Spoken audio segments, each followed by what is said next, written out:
Assalamualaikum warahmatullahi wabarakatuh. Nama saya Saidah Indah Nadela Ahmad. Di sini saya akan menjelaskan materi tentang maf'ul lil ajli.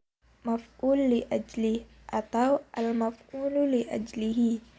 Maf'ul li ajli adalah isim yang dibaca nasab yang terbentuk dari masdar qalbi yang merupakan alasan dari terjadinya sebuah pekerjaan. Contohnya, yang pertama, darabtul waladata riballahu, artinya, aku memukul anak tersebut bermaksud untuk mendidiknya.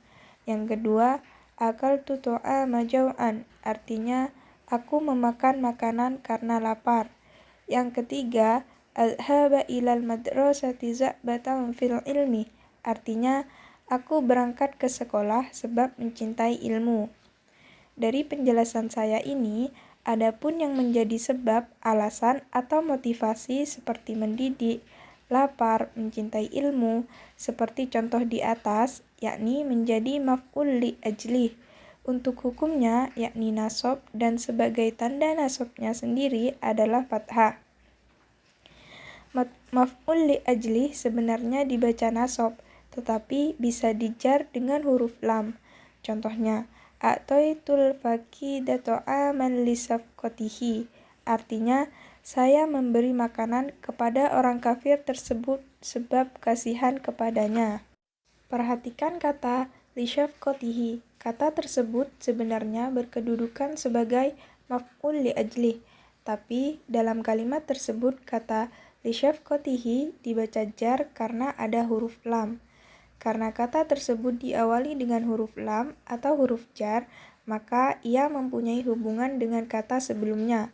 Perhatikan, saya memberi orang fakir tersebut makanan. Ini adalah kalimat pertamanya. Karena kemasukan huruf jar pada kalimat li syafqatihi, maka jar majrur tersebut mempunyai hubungan dan diterjemahkan dengan kata sebab kasihan kepadanya. Setelah kita mempelajari pengertian maf'ul li ajli beserta contohnya, kita juga harus tahu ketentuan-ketentuan maf'ul li ajli. Yang pertama, maf'ul li ajli harus selalu memakai masdar. Contohnya, zurtuka ibtigha'a ma'rufika. Artinya, aku mengunjungimu karena mengharap kebaikanmu. Kata ibtigha'a di sini berasal dari masdar ibtagha. Yang kedua, maf'ul li ajli harus terdiri dari perbuatan atau tindakan yang berhubungan dengan hati. Assalamualaikum warahmatullahi wabarakatuh. Saya sebagai presentator kedua dari kelompok 13 akan menjelaskan tentang maf'ul fih. Maf'ul fih. Maf'ul fih ialah isim mansub yang menyatakan tempat atau masa-masa terjadinya sebuah perbuatan, atau sebagai jawaban dari pertanyaan kapan atau di mana. Disebut dzaraf zaman bila mana berkaitan dengan masa-masa terjadinya perbuatan, dan dinamakan dzaraf makan bila mana berkaitan dengan lokasi terjadinya perbuatan.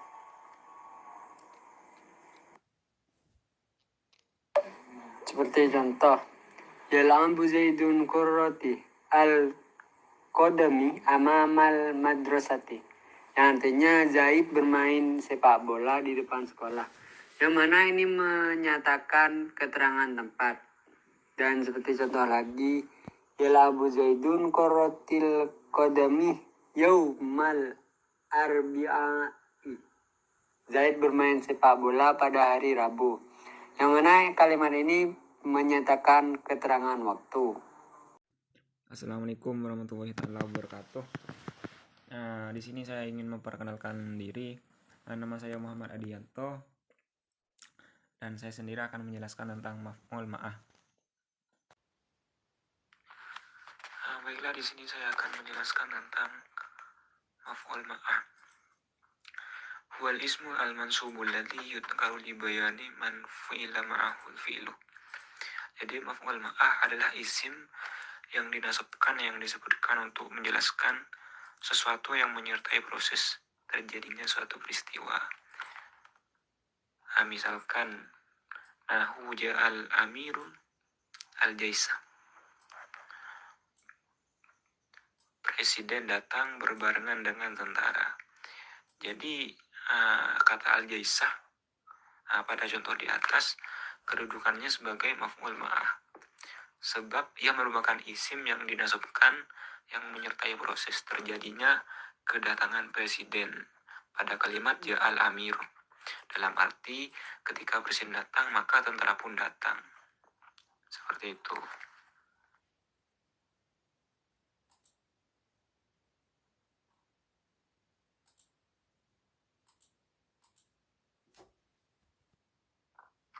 Nah, sedangkan syarat-syarat untuk menjadi maf'ul ma'ah itu pertama, sebelum maf'ul ma'ah tersebut berupa jumlah. Jadi tidak bisa menjadi maf'ul ma'ah apabila sebelumnya bukan merupakan jumlah. Misalkan Surtu wan naila dan saro ali wal jabala. Nah, yang kedua, isim yang menjadi maf'ul ma'ah merupakan fudola. Artinya maf'ul ma'ah tersebut sebagai pelengkap atau tambahan dari peristiwa yang terjadi. Dengan demikian, tanpa maf'ul ma'ah pun kalimat sebelumnya sudah ma'fum dan sempurna maknanya.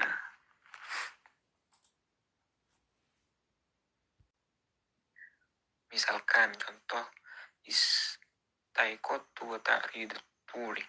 Jadi artinya aku baru bangun bersama dengan berkicaunya burung. Jadi seandainya tanpa maf'ul ma'ah, kalimat sebelumnya sudah sempurna maknanya. Begitu. Yang ketiga,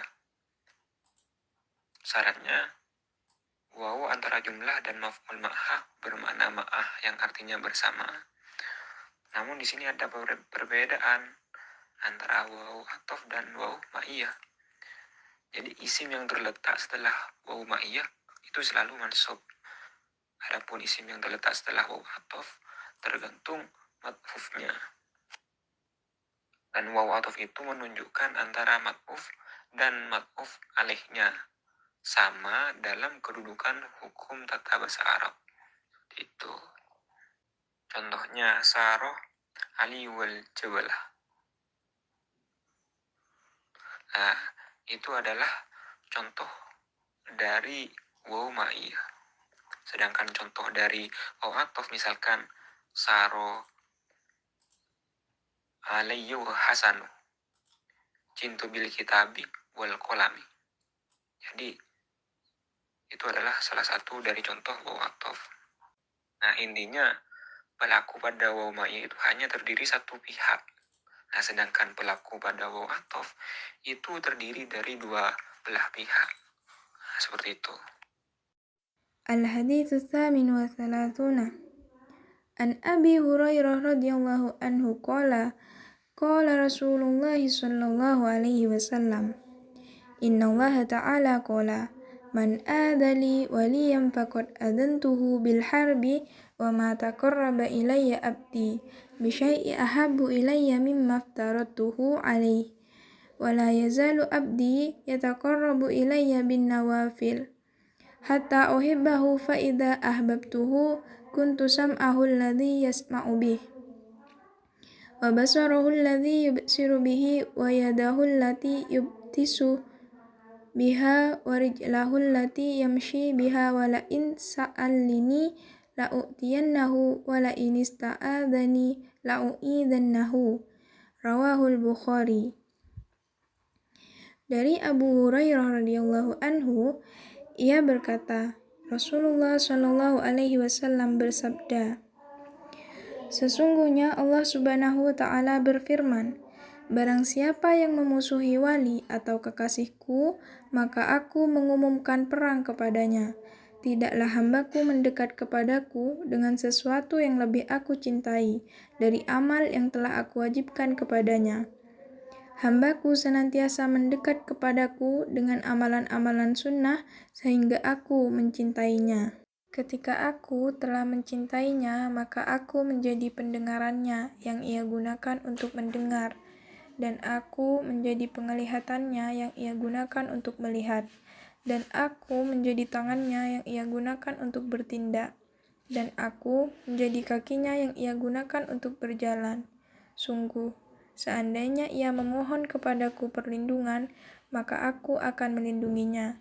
Hadis riwayat Bukhari. Qauluhu sallallahu alaihi wasallam ar-rabbihi man adali waliyam faqad adzantuhu bil harbi. Al-muradu huna bil waliyil mu'min. Qala Allah ta'ala Allahu waliyul ladzina amanu Al-Baqarah faman adza mu'minan faqad adzanahu Allah a'lamahu Allahu annahu muharibun lahu wallahu ta'ala idza harabal abda ahlakhu falyahdharil insanu minat ta'arrudi likulli muslim. Penjelasan hadis, sabda Rasulullah Shallallahu Alaihi Wasallam dari Tuhannya, barang siapa yang memusuhi wali atau kekasihku, maka aku mengumumkan perang kepadanya. Yang dimaksud dengan kekasih di sini adalah orang yang beriman. Allah Subhanahu wa Ta'ala berfirman, Allah adalah wali atau pelindung orang-orang yang beriman. Quran Surah Al-Baqarah ayat 257. Maka barang siapa yang menyakiti orang mukmin, niscaya Allah Subhanahu wa Ta'ala mengumumkan kepadanya. Maksud Allah Subhanahu wa Ta'ala akan memberitahu kepadanya bahwa Dia akan memeranginya, dan ketika Allah Subhanahu wa Ta'ala memerangi seorang hamba, maka Dia akan membinasakannya. Maka hendaknya manusia berhati-hati dari bersinggungan atau mengganggu terhadap setiap muslim. Ketika Allah Subhanahu wa Ta'ala mencintai hambanya, maka yang pertama, Allah akan membuat sibuk hamba tersebut dengan zikir dan ketaatan kepadanya. Yang kedua, Allah menjaganya dari gangguan syaitan. Yang ketiga, Allah akan membuat seluruh anggota tubuh hambanya untuk melakukan ketaatan. Yang keempat, Allah akan membuat ia senang mendengarkan Al-Quran dan zikir, membuat ia tidak senang mendengarkan nyanyian dan alat-alat hiburan, dan hamba tersebut termasuk ke dalam golongan hamba-hambanya, sebagaimana firman Allah Subhanahu wa Ta'ala, ketika mereka mendengar perkataan yang buruk, maka mereka berpaling darinya. Surat Al-Qasas ayat 55. Dan firman Allah Subhanahu wa Ta'ala yang berbunyi, apabila orang-orang bodoh menyapa mereka dengan kata-kata menghina, maka mereka mengucapkan salam kata-kata yang mengandung keselamatan. Surat Al-Furqan ayat 63. Maksud dari Al-Furqan ayat 63 ini adalah ketika mereka hamba yang dicintai Allah mendengar perkataan yang buruk, maka berpaling sembari mengucapkan perkataan yang mengandung keselamatan. Dan yang terakhir, Allah akan menjaga penglihatannya dari segala sesuatu yang diharamkan. Ia tidak melihat sesuatu yang tidak halal baginya. Pandangannya adalah tafakkur dan iktiba atau perenungan. Ia tidak melihat kepada makhluk kecuali hal itu akan mengingatkan kepada Tuhannya. Sayyidina Ali bin Abi Thalib berkata, tidaklah aku melihat sesuatu kecuali selalu menyatakan Allah Subhanahu wa Ta'ala di dalamnya. Makna iktibar adalah merenung sembari memikirkan ciptaannya sehingga sampai pada kesimpulan bahwa Allah Maha Kuasa, lalu ia bertasbih pada kesimpulan bahwa Allah Maha Kuasa. Ia bertasbih, mensucikan, mengagungkan Allah Subhanahu wa Ta'ala. Dan jadilah semua gerakan yang ditujukan hanya untuk Allah Subhanahu wa Ta'ala. Ia tidak akan berjalan dan berbuat dengan tangannya suatu perbuatan yang hina. Tetapi semua gerak dan diamnya ditujukan hanya untuk Allah Subhanahu wa Ta'ala, maka semua gerak dan diamnya itu akan bernilai pahala. Qauluhu ta'ala kuntu sam'ahu yajtamilu kuntul hafidhah lisam'ihi walibaswari walibatisfi yarahi warijlihi minasyaitani wa yajna'ilu kuntu fi qalbihi inda samihi wa basri wa batshihi fa iza za'ara. Ini kan kuffa anil amali li ghairi.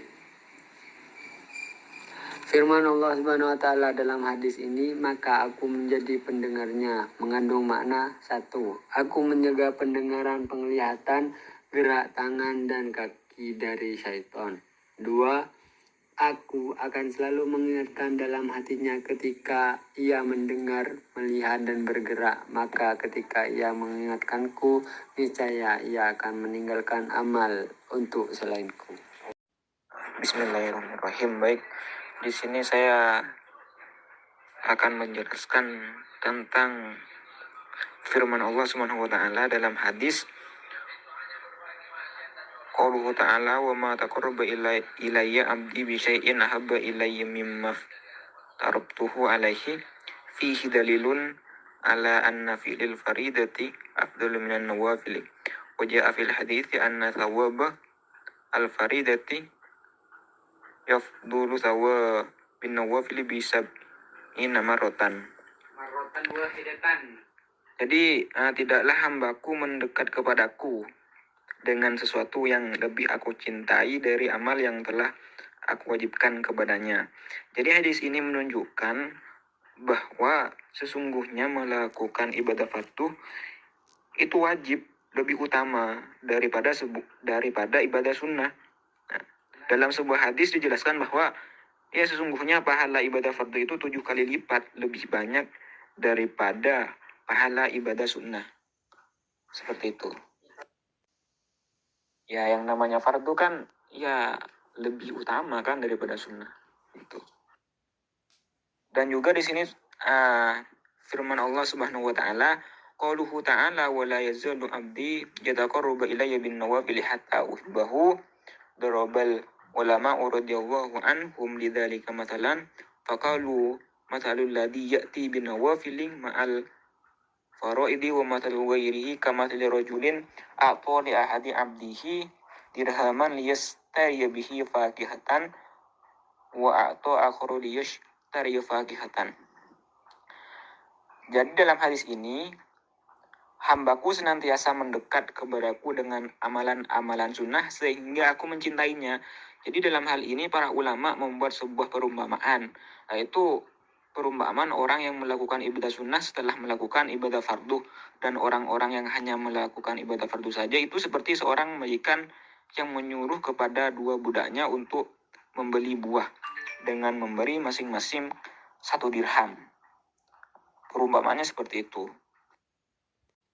Nah, jadi perumpamaannya budak pertama pergi membeli buah ya, dan meletakkan pada sebuah wadah gitu. Lalu menghiasinya sampai baunya wangi. Jadi baunya itu tercium wangi. Kemudian budak tersebut menyungguhkannya di hadapan majikannya. Sedangkan budak yang kedua telah melaksanakan tugasnya, tapi keduanya berbeda caranya dan memberi wadah. Namun dia memberi wadah dan wangi-wangian sehingga si budak ini lebih dicintai oleh majikannya. Umpamanya seperti itu perumpamannya.